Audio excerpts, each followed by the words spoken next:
आज बनवणार आहे मी बेसन। त्याकरिता 1 वाटी बेसन घेतलेलं आहे मी।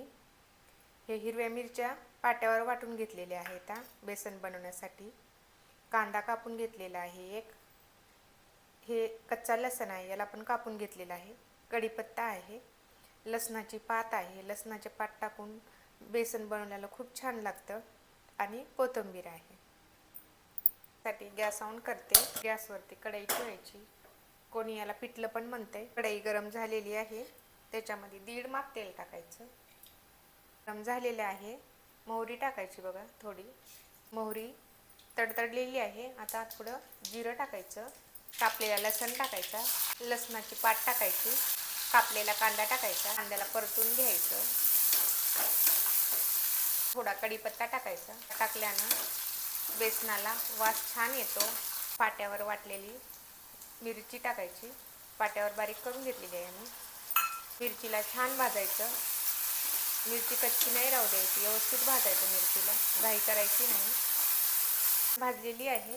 आता कोथिंबीर टाकायचा, परतून घ्यायचं। हळद टाकायची, परतून घ्यायचं बघा व्यवस्थित। मिरची छान भाजलेली आहे। आता पाणी टाकायचं। पातळ बनवायचं की घट्ट बनवायचं याच्यानुसार पाणी टाका तुम्ही।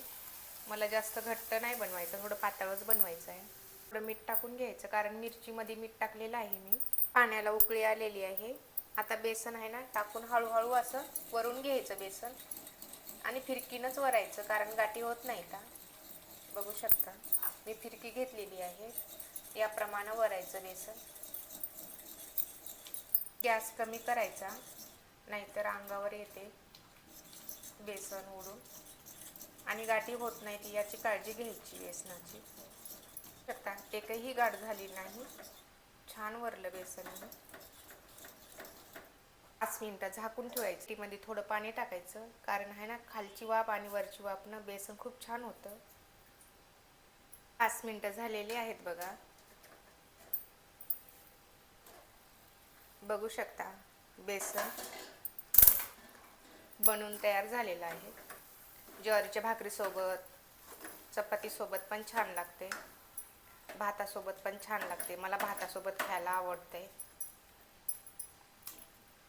असेच व्हिडिओ पाहण्यासाठी माझ्या चॅनलला सबस्क्राईब करा, व्हिडिओला लाईक करा आणि कमेंट करून सांगा बेसन कसं झालं ते।